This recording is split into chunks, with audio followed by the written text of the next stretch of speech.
बच्चों अस्सलामु अलैकुम वरहमतुल्लाहि वबरकातुहू। 10वीं जमात के जो तलबा तालिबात इस वक्त मुझसे मुखातिब हैं, मेरी इनसे मौजूदाना गुजारिश है कि वो अपनी दरस किताब जो बहारिस्तानी उर्दू है उसमें जो है एक हमारा शायर है मीर तक मीर, उसकी जो दूसरी गज़ल है, पहली गज़ल को हमने इससे पहले आपको समझाने की कोशिश की है, उम्मीद है कि आपको समझ में आया होगा। ये जो दूसरी गज़ल हम आज आपके सामने इसकी तशरीह पेश करने जा रहे हैं, आप अपना जो पूरा जो ध्यान है मेरी तरफ दोगे और इस गज़ल को समझने की कोशिश करोगे। गज़ल का जो पहला ही शेर है,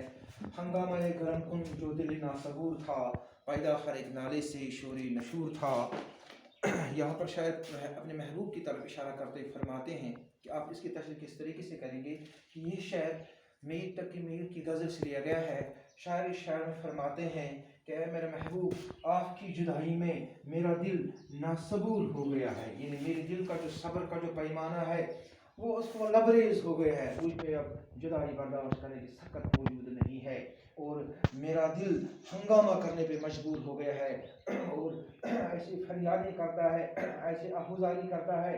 और इन आहुजारियों से, इन नालों से, इस गिड़गिड़ाने से मेरे इस दिल से क़यामत का शोर नशूर क़यामत का शोर बर्पा हो जाता है। यहाँ पर शायर ने हमें समझाने की कोशिश की है, एक जो आशिक होता है उसके लिए अपने दिल में अपने महबूब के जो इश्क होता है इसको बुलाने की कोई गुंजाइश नहीं होती है और इसका दिल उसकी जुदाई बर्दाश्त करने के काबिल नहीं होता है। दूसरे शायर में फरमाते हैं, पहुँचा जो आपको तो मैं पहुँचा खुदा के तय, मालूम अब हुआ बहुत मैं भी दूर था। यहाँ पर शायर अपने महबूब की तरफ इशारा करके फरमाते हैं कि मेरे महबूब, अगर मैं आप तक पहुँचा, अगर मुझे आपकी मुलाकात नसीब हुई, अगर मुझे आपका विसाल नसीब हुआ तो ये मेरे खुदा की ही मेहरबानी थी, वरना मुझे आज मालूम हुआ कि मेरा आपसे विसाल होना नामुमकिन था। मुझे आज मालूम हुआ मैं आपसे कितना दूर था, ये मेरा खुदा ही है जिसने हम दोनों को आपस में मिलाया। तीसरा शेर, आतश बुलंद दिल की न थी वरना है कलीम, मालूम अब हुआ कि बहुत मैं भी दूर था। यहाँ पर शायर ने एक खुसूसी एक अहम वाक़े की तरफ इशारा किया है। जिस शहर में किसी अहम वाक़े की तरफ कोई इशारा दिया गया हो, इस शहर को हम कहते हैं, इसमें हम कहते हैं सन्नत तलमी, सन्नत तलमी कहते हैं, यानी सन्नत तलमी। अगर कल आपसे कोई पूछेगा कि सन्नत तलमी किससे कहते हैं, सन्नत तलमी से क्या मुराद है, सन्नत तलमी से मुराद है जब किसी शहर में किसी अहम या किसी खास वाक़े की तरफ कोई इशारा दिया गया हो। यहाँ पर शायर ने हज़रत मूसा कलीमुल्लाह की तरफ इशारा किया है कि हज़रत मूसा कलीमुल्लाह अल्लाह ताला से कलाम करने वाला, कलीमुल्लाह उसको इसलिए लक़ब आ गया कलीमुल्लाह, अल्लाह ताला से वो कलाम करता था, वो कोई तूर पर अल्लाह ताला से हम कलाम होता था और एक दिन उसने अल्लाह ताला से इसरार किया कि मेरे रब, मैं आपका जलवा देखना चाहता हूँ। तो जो ही अल्लाह ताला की एक नूर की तजल्ली उसमें पड़ी तो पूरा कोही तूर रेज़ा रेज़ा हो गया। और यहाँ पर शायद इसकी तरफ इशारा करते फरमाया कि मेरे मूसा कलीमुल्लाह, जिस तरह आपको महबूब के पाने की, महबूब के दीदार की तड़प आपके दिल में थी, महबूब की एक बिजली की वजह से, महबूब की एक तजल्ली की वजह से, महबूब की एक नूर की तजल्ली की वजह से ही पूरा कोही तूर रेज़ा रेज़ा हो गया, अगर मेरा महबूब भी मुझ पर इसी तरह रहम करम की निगाह डालेगा तो मैं भी अपने होश हवास खो बैठूंगा। यहाँ पर शायर ने मूसा कलीमुल्लाह की तरफ इशारा किया है, इसको हम सन्नत तलमी कहते हैं। तो इसके बाद जो तीसरा चौथा शायर है उसमें क्या फरमाते हैं, कल पाऊँ एक कासे सर पर जो आ गया, यकसर वो इस्तक़ाम शख्सों से चूर था। कल पाऊँ हो गए पाऊँ, यानी कल जब मैं एक रास्ते से चल रहा था तो मेरा पाऊँ अचानक एक खोपड़ी पर पड़ा। जब मेरी नज़र इस खोपड़ी पर पड़ी तो इस खोपड़ी की सारी हड्डियाँ इस्तक़ाम हो गई, हड्डियाँ शिकस्त हो गई थी, चकनाचूर हो गई थी, बोसीदा हो गई थी। तो उससे वो आवाज़ आई, क्या वो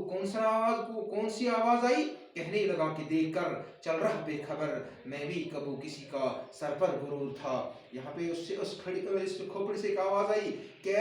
रास्ते पर ए बेखबर इंसान, ज़रा देख के चला कीजिए, मेरी जो खोपड़ी इस वक्त बोसीदा हूँ, अरे मैं भी किसी इस घमंडी सर पर गुरूर हुआ करती थी, मुझ पर भी कभी ताज हुआ करता था, मुझ पर भी कभी ये जो घमंड हुआ करता था, इसलिए आपको देख कर चलना चाहिए। यहाँ पर शायर ने हमें ये समझाने की कोशिश की है कि इंसान, आपको कभी भी किसी भी चीज़ पर नाज नहीं करना चाहिए, किसी भी चीज़ पर फख्र नहीं करना चाहिए, क्योंकि यहाँ पर कोई चीज़ हमेशा एक ही रंग में नहीं रंगती है। यहाँ पर हर कोई चीज़ बेसबात है, किसी चीज़ की कोई पायदारी नहीं है। اس لیے آپ کو کبھی گھمنڈ نہیں کرنا چاہیے۔ تو لاسٹ مرتبہ میں فرماتے ہیں، تھا وہ ترش کی حور بیچتی ہمیں حمیر، سمجھے ہم تو فہم کا اپنی قصور تھا۔ یہاں پہ شاعر نے اپنے محبوب کی طرف اشارہ کرتے ہوئے فرمایا ہے کہ اے میرے محبوب،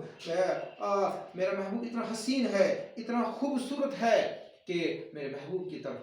کوئی آنکھ اٹھا کر دیکھنے کی جسارت نہیں کرتا ہے۔ میرا محبوب جنت کی حوروں کی طرح خوبصورت ہے۔ کسی کو ان کی خوبصورتی نظر نہیں آتی، یہ تو میرے محبوب کا قصور نہیں ہے، بلکہ دیکھنے والوں کا قصور ہے، یہ تو ان کے فہم کا قصور ہے، ان کی سوچ کا قصور ہے۔ یعنی یہاں پر شاعر نے ہمیں سمجھانے کی کوشش کی ہے کہ انسان کو سوچ جو ہے ہمیشہ مثبت رکھنی چاہیے، ہر ایک چیز کو اچھے پہلو سے دیکھنا چاہیے، اچھے ڈھنگ سے دیکھنا چاہیے، یہ انسانیت کی پہچان ہے۔ اور یہ جو اشعار ہیں ان کی ہم دوبارہ تشریح کرنے جا رہے ہیں، آپ ذہن میں رکھیے۔ پہلا جو شعر ہے، یہ شعر میر صاحب کی غزل سے لیا گیا ہے۔ شاعر میں فرماتے ہیں کہ اے میرے محبوب، آپ کی جدائی کی وجہ سے، میری جدائی آپ کی جدائی کی وجہ سے میری جو صبر کا جو پیمانہ ہے، میرے دل کا جو صبر کا جو پیمانہ ہے وہ لبریز ہو گیا ہے، اب مجھے صبر کرنے کی برداشت نہیں ہو رہی ہے، اور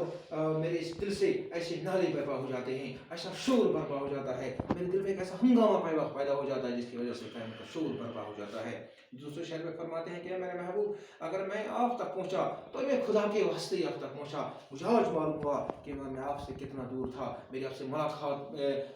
ملاقات نہیں ہو سکتی تھی، لیکن اگر آج مجھے آپ سے ملاقات ہوئی، اگر مجھے آج آپ کا دیدار نصیب ہوا تو میرے رب کا ہی کرم ہے، ورنہ مجھے آج پتہ چلا میں آپ سے کتنا دور تھا۔ تو تیسرے شعر میں سنت تنوی کی طرف اشارہ کیا گیا ہے۔ موسیٰ کلیم اللہ کی طرف شاعر فرماتے ہیں کہ موسیٰ کلیم اللہ جس وقت آپ کوہ طور پر گئے ہیں، وہاں پر آپ کے محبوب کی ایک ہی تجلی سے کوہ طور پورا ریزہ ہو گیا ہے۔ اسی طرح اگر میرا محبوب بھی مجھ پر رحم کرم کی نگاہ ڈالے گا تو میں بھی اس دیدار کو برداشت نہیں کر سکوں گا، میں بھی ریزہ اسی کوہ طور کی طرف ہو جاؤں گا۔ تو چوتھے شعر میں فرماتے ہیں، کل میں جب ایک راستے سے گزر رہا تھا تو میرا جو پاؤں ہے اچانک ایک کھوپڑی پر پڑا، جب میں نے اس کھوپڑی کی طرف نظر دوڑائی تو کھوپڑی کی جو ہڈیاں تھی وہ ریزہ ہو گئی تھی، وہ بوسیدہ ہو گئی تھی۔ اس کھوپڑی سے ایک آواز آئی، اس نے کہا کہ کہنے لگا کہ دیکھ کر چل رہا بے خبر، میں بھی کبھی کسی کا سر پر غرور تھا، رہے او بے خبر انسان، راستے پر دیکھ کر چلا کیجئے،